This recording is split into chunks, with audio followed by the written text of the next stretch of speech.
일어나서 함께 갑시다. 우리 앞뒤로도 인사 한번 합시다. 일어나서 함께 갑시다. 네, 일어나서 함께 갑시다. 함께 갑시다. 뭔가 불안하고 참 안정되지 못하는 시대 가운데에 저와 여러분이 함께 살아가고 있습니다.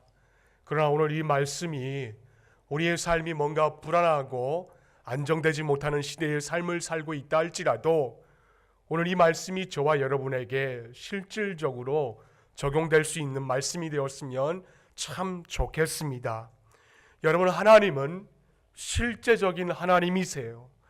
그 실제적인 그 하나님께서 우리의 모든 행동을 보고 지켜보고 계십니다. 아무리 우리가 요나처럼 뱀 밑바닥에 숨을지라도 또 아담처럼 우리가 나무 뒤에 숨어 있다 할지라도 그 실제적인 하나님의 눈을 피할 수 있는 사람은 아무도 없다라는 것이에요.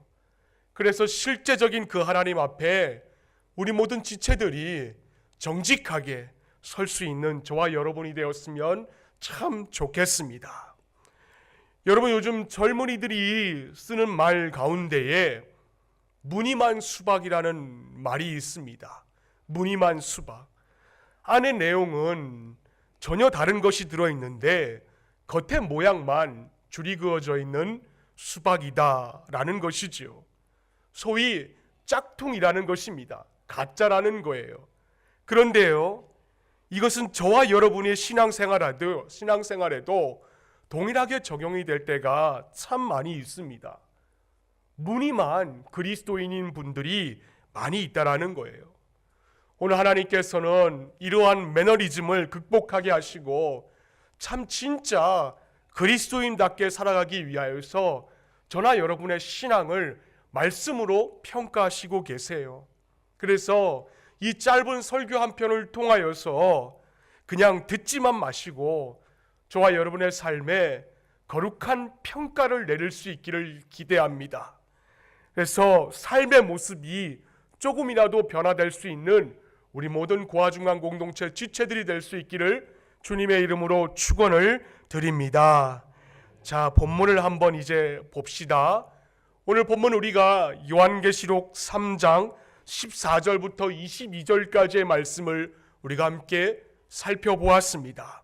이 본문의 배경을 한번 보시면은 요한계시록 2장과 3장은 사실 우리의 영적인 상태를 잘 이렇게 청지기를 내면서 진단을 해주고 있습니다.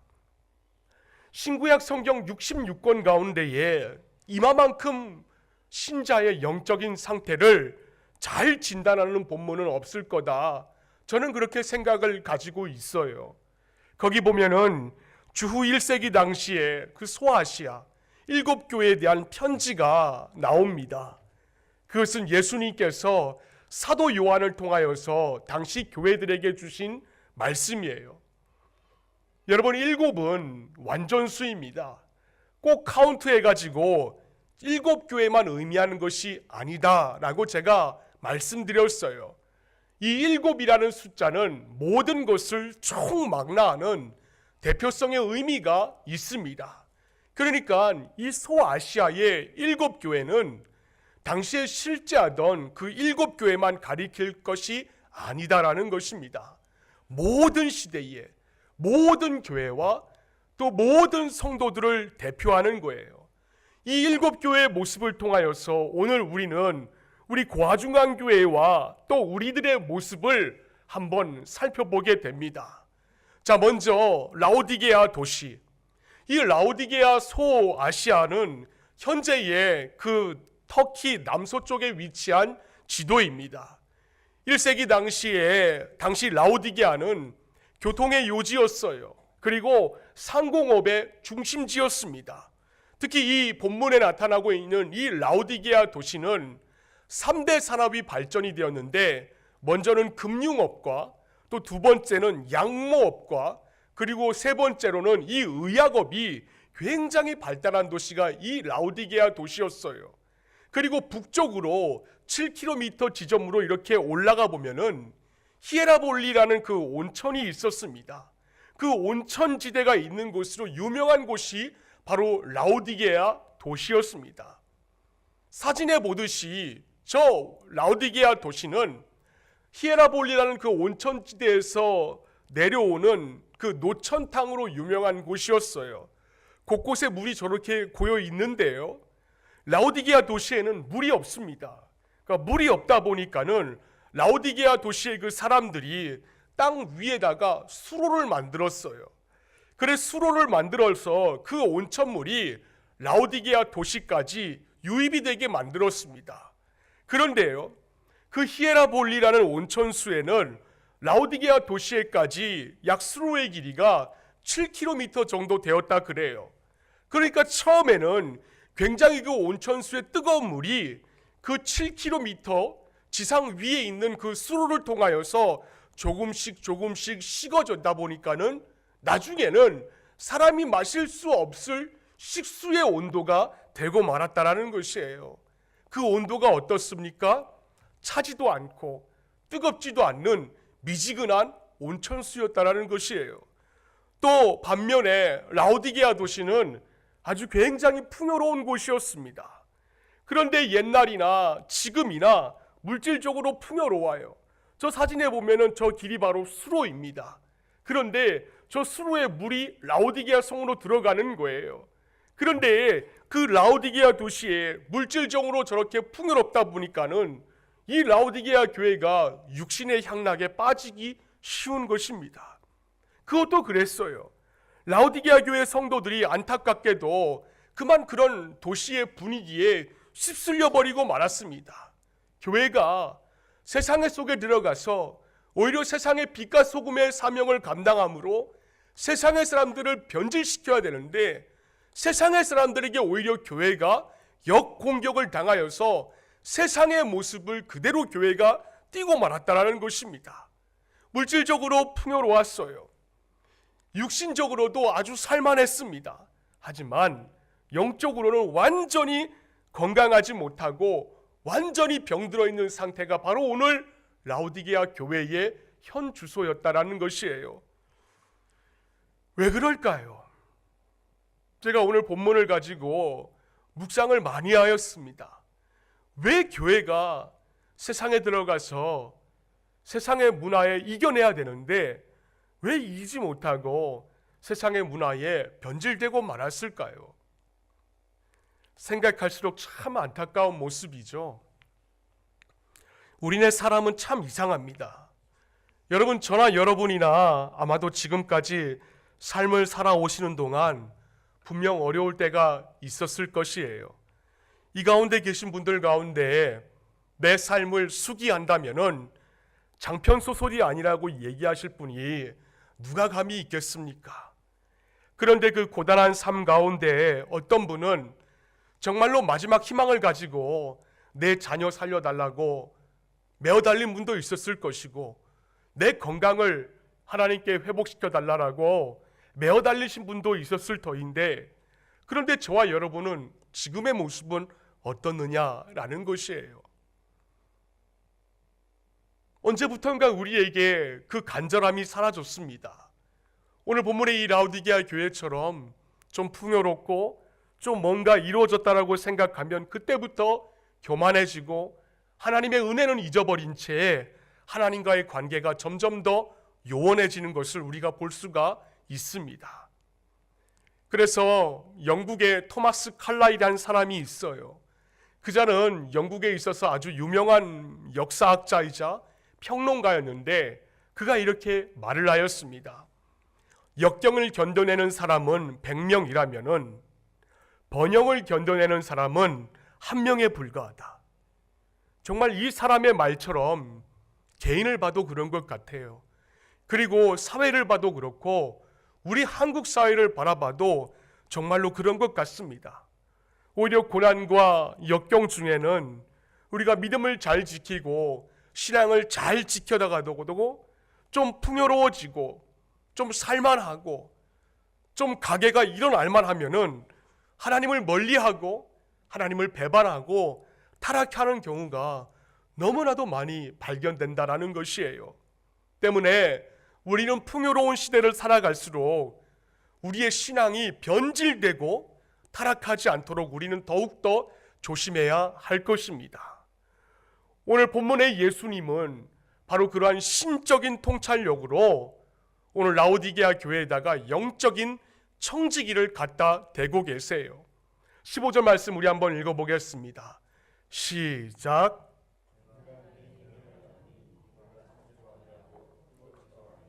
차지도 아니하고 뜨겁지도 아니하도다. 또 16절 말씀에 뭐라 나옵니까? 우리 한번 읽어보겠습니다. 시작. 차지도 아니하니 내 입에서 너를 토하여 버리리라.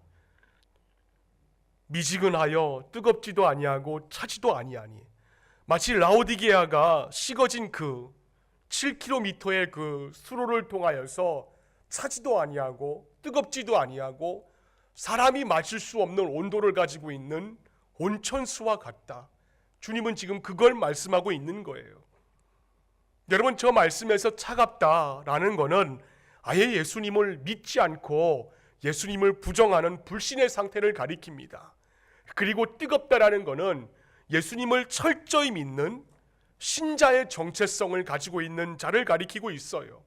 그런데 불행하게도 라오디게아 교회의 교인들은 겉으로는 믿는 신자 같았어요.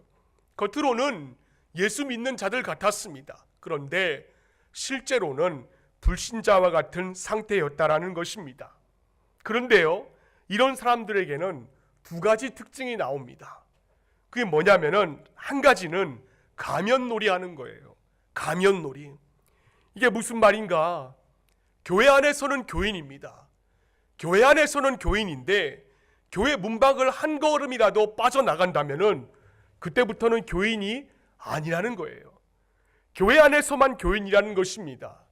교회 안에서는 목사이고 장로이고 권사이고 집사인 거룩한 가면을 쓰고 있는데 교회 밖을 나가면 언제 그랬냐는 듯이 그 가면을 싹 벗어버리는 사람이에요. 이런 유의 사람들은 세상의 모든 향락도 좋다 그래요. 세상의 모든 즐길 것들 다 좋다 그래요. 그리고 예수님을 믿어서 천국에 가면 더 좋다는 식입니다. 하나님과 세상에다가 양다리를 걸치고 있는 거예요. 소위 뭐냐면은 명목상의 성도입니다. 이름뿐인 성도라는 것이에요. 그러나 이런 사람은요, 진정한 의미에서는 성도라고 볼 수가 없습니다. 그래서 여러분, 예수님이 뭐라 말씀하십니까? 우리 한번 읽어보겠습니다. 시작. 한 사람이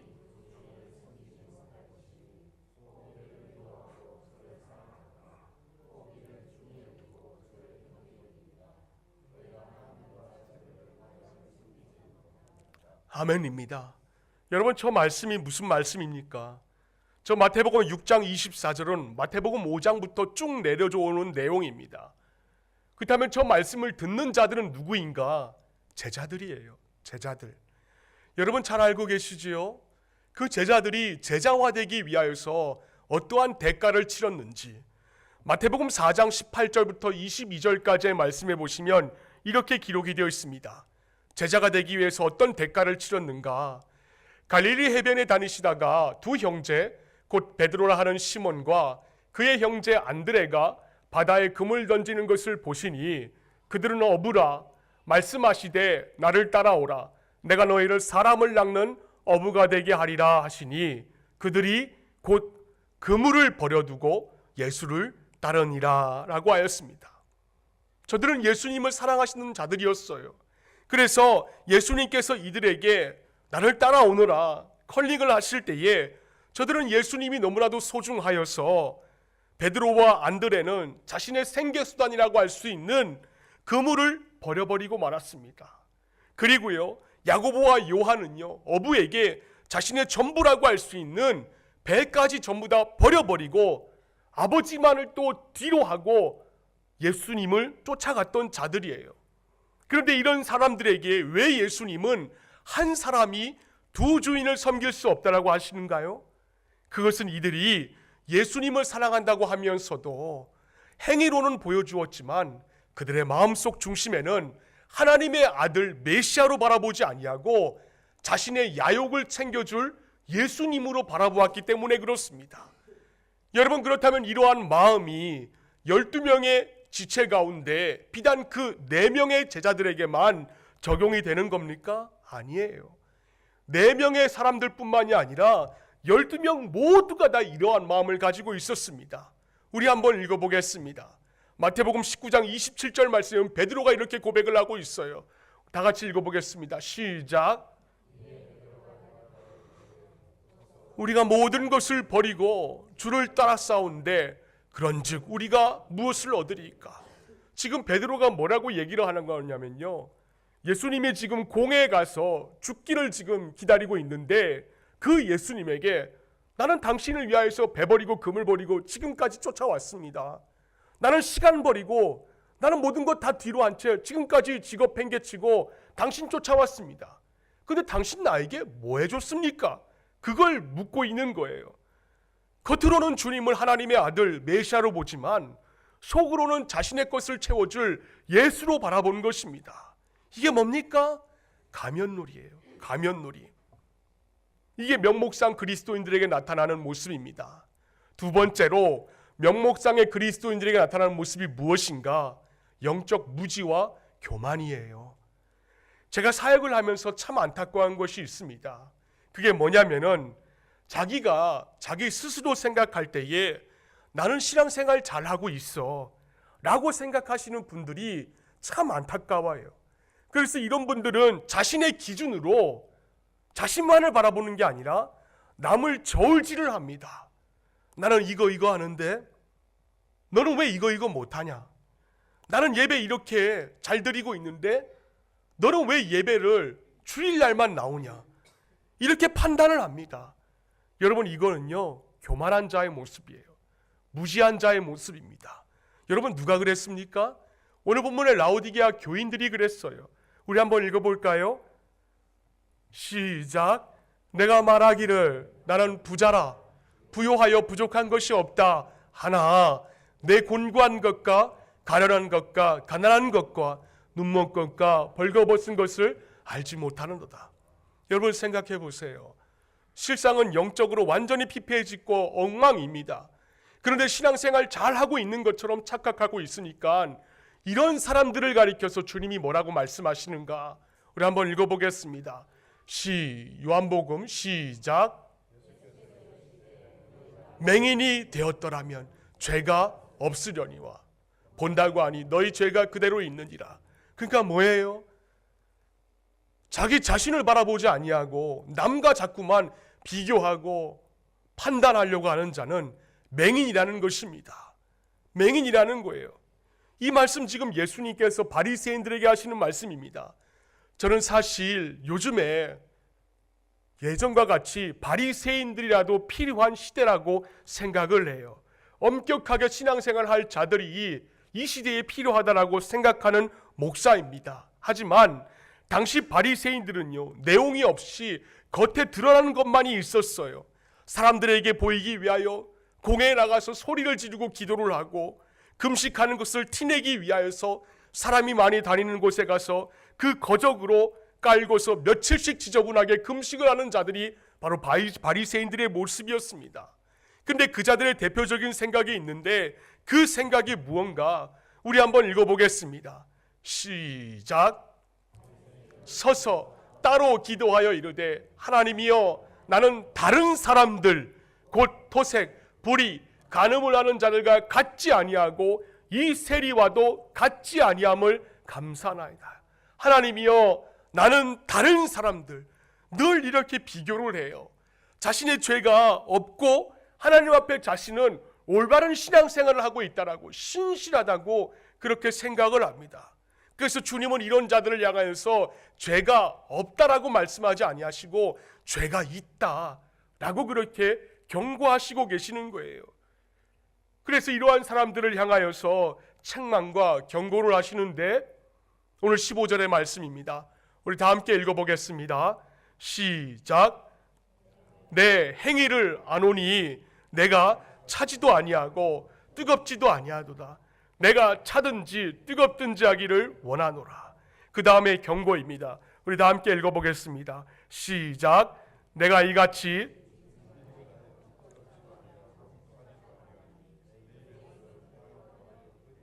차지도 않고 뜨겁지도 않는 물을 마시기 싫어서 내뱉어서 버리게 되는 것처럼 주님께 버림받을 수 있다. 예수님께 버림받을 수 있다. 그걸 지금 경고하고 있는 거예요. 그래도 다행인 것은 하나님께서는 그들을 완전하게 버리지는 않으셨어요. 이런 소경과 같은 상태에 있는 라오디게아 그 성도들에게 그들을 향하여서 권면의 말씀을 하고 있습니다. 우리 함께 읽어보겠습니다. 시작. 그러므로 내가 열심을 내라, 회개하라. 열심을 내라라고 하고 있습니다. 저 말씀은 헬라어로 제스토스라는 단어예요.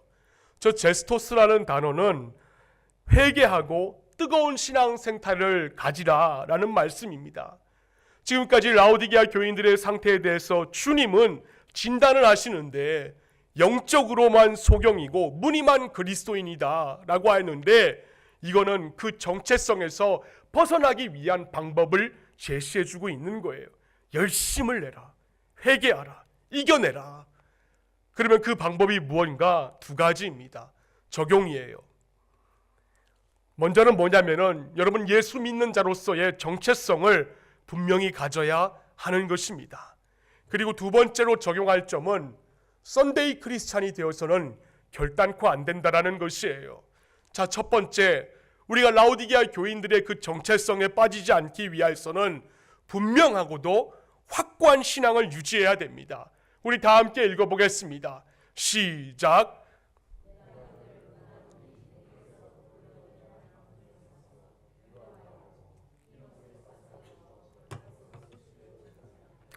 안약을 사서 눈에 발라보게 하라. 세상에 살면서 신앙의 정체성을 나타내라는 것입니다. 즉 성도라면은 성도답게 자기 색깔을 분명히 하라는 것이에요. 여러분 18점의 이 말씀은 라오디게아 교회를 미워서 주님이 하시는 말씀이 아니에요. 사랑하기 때문에, 사랑해서 그 사람들을 교만하게 할까는 그 3대 산업을 주님께서 염두에 둔 풍자적인 표현입니다. 금을 사고 흰옷을 사서 안약을 사서. 라오디게아 교회 성도들은 돈이 많아요. 재물이 많았습니다. 그러니까 이들이 자신의 영혼도 풍요로운 줄 아는데 주님 바라볼 땐 그게 아니라는 것이에요. 그들은 겉으로는 부유했지만은 영적으로는 늘 가난하였습니다. 그렇기 때문에 주님은 불로 연단한 금, 즉 온전한 신앙을 가지라라는 것이에요. 그게 바로 성도의 진짜 부요함인 것입니다. 여러분 보세요. 우리 주변에 보면은 부유해서 남복이 번듯해 보이시는 분들이 얼마나 많이 있는지 모릅니다. 겉으로 바라볼 때는 부족한 것이 없어 보이는 분들이 굉장히 많이 계세요. 그런데 가만히 보면은 영적으로 공고하고 마음이 한 군데가 뻥 뚫려 있는 듯한 아픔을 느끼는 분들이 얼마나 많이 있는지 모릅니다. 오늘날 한국에 876만 명 내외의 많은 성도들이 있다라고 그렇게 진단하고 있어요. 그런데 정말 그들 중에 얼마나 많은 사람들이 분명한 신앙을 갖고 있느냐라는 게 진짜 문제인 것입니다. 요즘과 같이 기독교인들이 개독교라고 그렇게 칭함을 받는 때가 도대체 어느 역사에 그렇게 있었습니까? 교회에 들락달락거렸지만은 천국에 갈 수 없다면은 그거 정말 비극이에요. 진정한 하나님의 은혜를 받지 못하면 비극인 것입니다.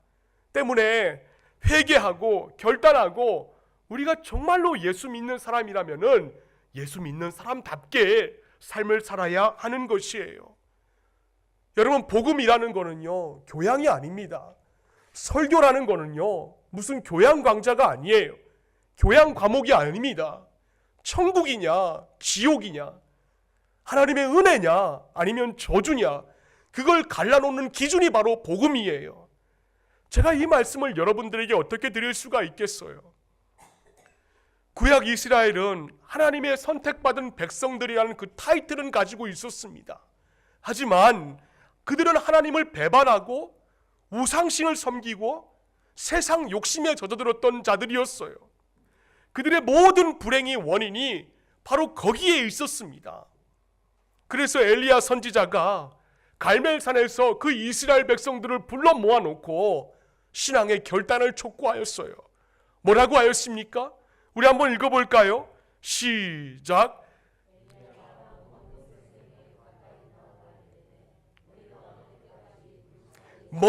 머뭇하려느냐? 여호와가 만일 하나님이면 그를 따르고 바알이 만일 하나님이면 그를 따를지니라 하니 백성이 말 한마디도 대답하지 아니하는지라. 그러니까 하나님은 우리에게 늘 요구하는 것이 있어요. 너희들 언제까지 머뭇하려고 하느냐? 세상에 속하여 있으려고 하느냐?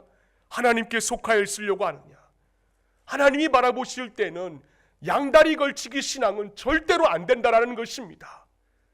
그런데 우리 주변에 이러한 양다리 걸치기 시리의 신앙이 저와 여러분의 삶 가운데 얼마나 많이 발견될지가 너무나도 많이 있다라는 것이에요. 바라기는 우리 고아중간 공동체 지체들만이라도 머뭇하는 것이 아니라 하나님을 향한 분명한 신앙의 정체성을 가질 수 있는 우리 모든 지체들이 될 수 있기를 바랍니다.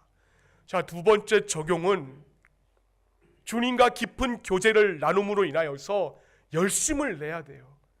이거는 썬데이 크리스찬이 되면 안 된다라는 것입니다. 본문에 예수님께서 제스토스, 열심을 내라라고 하였어요. 이거 우리가 잘 이해해야 됩니다. 이거는 무조건 열심이 아니에요. 아무 열심이 아닙니다. 세상에도 성공하는 사람들을 보면은 한 가지 일에 집중하고 열심히 있는 사람들이에요.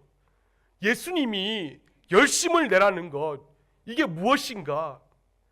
예수 매니아가 되라는 것입니다. 예수 광이 되라는 것이에요.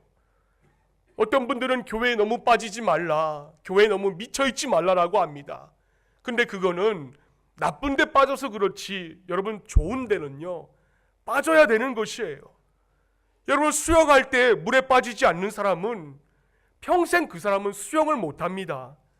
신앙생활 잘 하시려면은 예수님께 확 빠져버려야 되는 것이에요. 그러면 어떤 일이 벌어지는가? 우리 한번 읽어봅시다. 시작. 볼지어다 누구든지 내 음성을 듣고 문을 열면 내가 그에게로 들어가 그로 더불어 먹고 그는 나로 더불어 먹으리라. 여러분 저 말씀에서의 문은 바로 우리 마음을 가리킵니다. 마음 문을 열고 주님을 모시고 예수님과 늘 교제하며 늘 동행하며 주님이 원하시는 게 그렇게 살라라는 것이에요. 이게 바로 예수 매니아인 것입니다. 윌리엄 홀만 홀트라는 자의 성화가 있습니다. 그 성화가 세상의 빛이라는 그림이라는 건데 아마 잘 아실 거예요. 거의 모든 분들이 한 번쯤은 다 보셨을 거라고 생각을 합니다.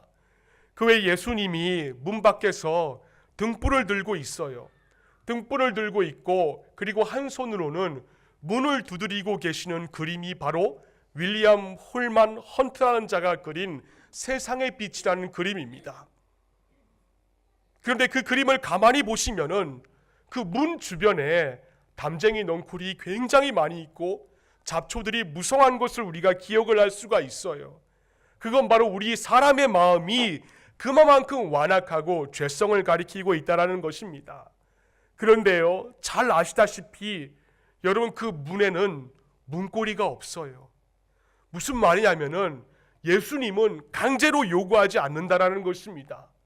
우리 자신이 마음의 문을 열고 예수님을 모셔야 한다라는 것이에요.